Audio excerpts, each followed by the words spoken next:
Welcome to our channel. And welcome sa atong mga new viewers ug ayaw mo kalimot sa pag-subscribe sa atong YouTube channel sa Radio Drama Bisaya. O click na lang pud mo sa notification bell below aron ma-notify mo sa atong mga bagong uploads. And daghang salamat sa pagpadayon ninyong pagsuporta o pagpadayong pagpaminaw sa atong mga nagkadaiyang Drama Bisaya. Maong just chill and relax and enjoy the drama.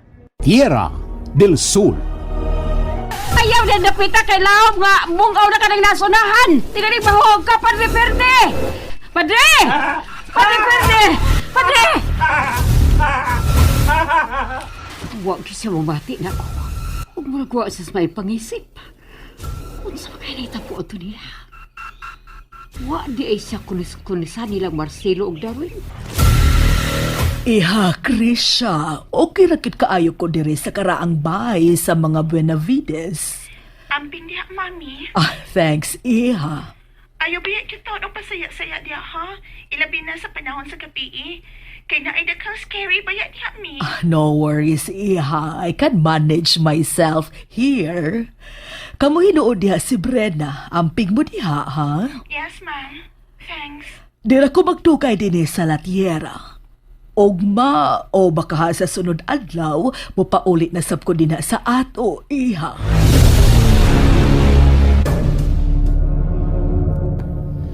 Wa na sa hustong pag-isip ang traidor nga pare. Delikadong mapildi siya sa iyag pakalatagaw sa kakahuyan, Sir Maynard. Pangitao niya ang misteryosong ganghaan. Sunahanaw nga paraiso, ang Tierra del Sur. Unsa? Tarsila. Bisan si kinsa nga aduna untay importanteng papel sa umaabot nga propesiya, mahimong masilutan kung makahimo og kasalanan.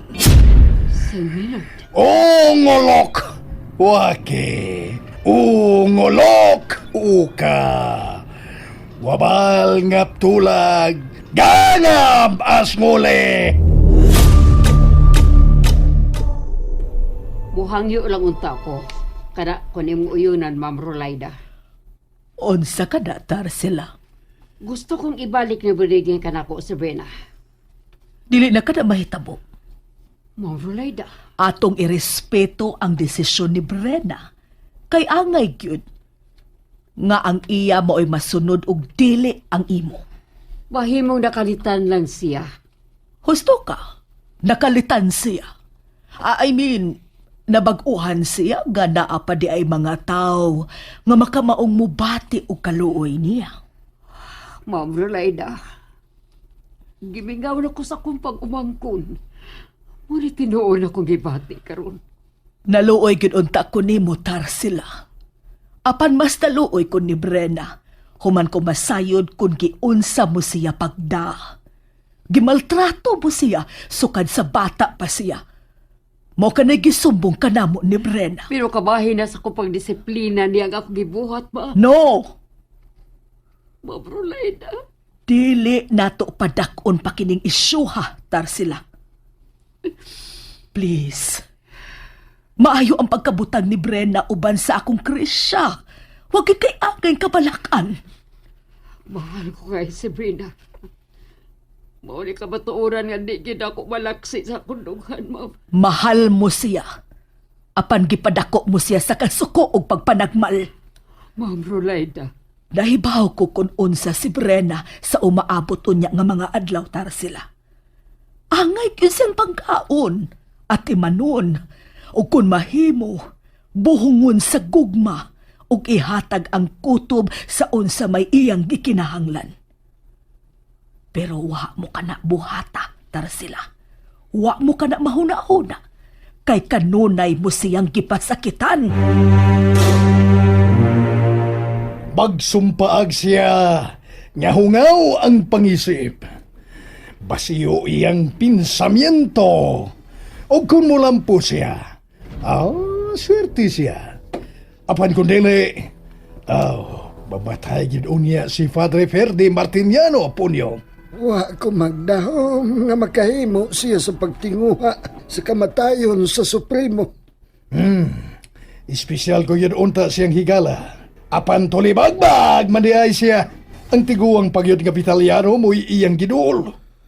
Unsay mahitabo kung matultulan na ang misteryosong kanghaan sa nahanaw nga paraiso sa yuta sa adlaw. Mahitabo na unya nilang higayon na ang katumanan.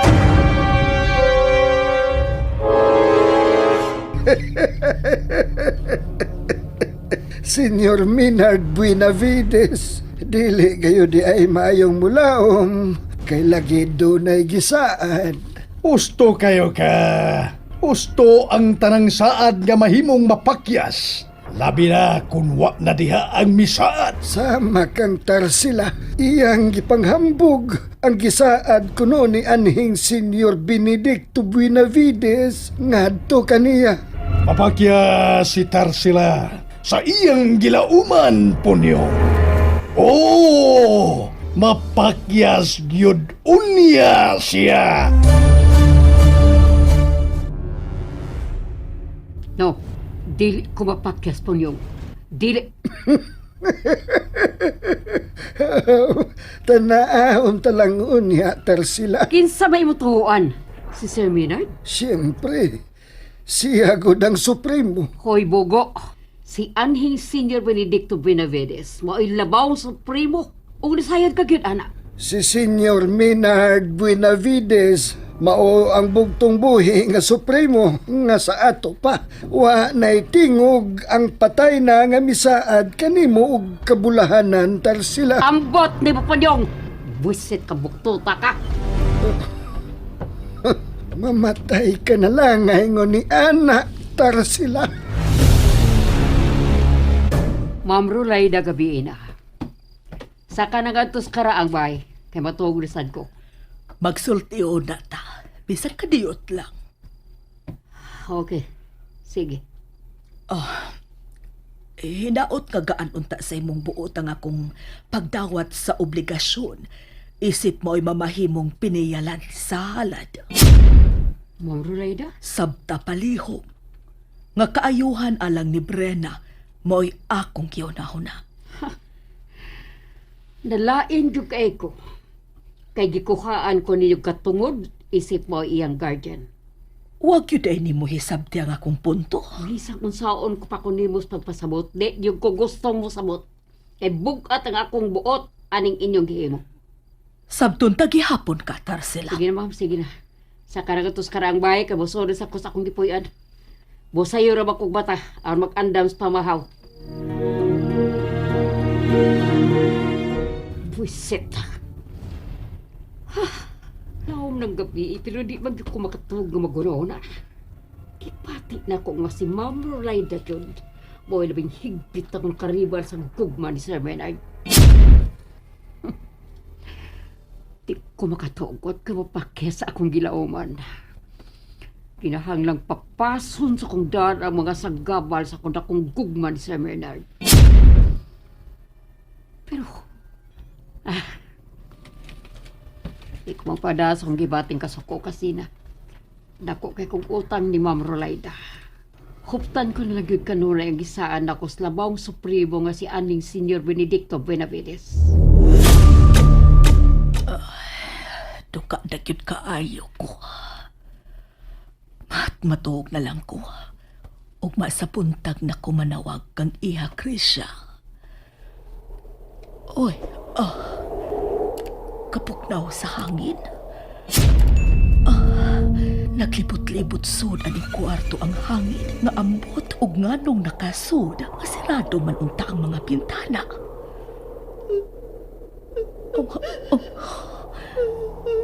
Ay, nabating kong bako sa usa ka babae, pero wa ko'y nakita. Kinsa ka? Kinsa ka? Murag ni uban sa hangin ang bako sa babae. Nawa na sa kinsa ka hato siya?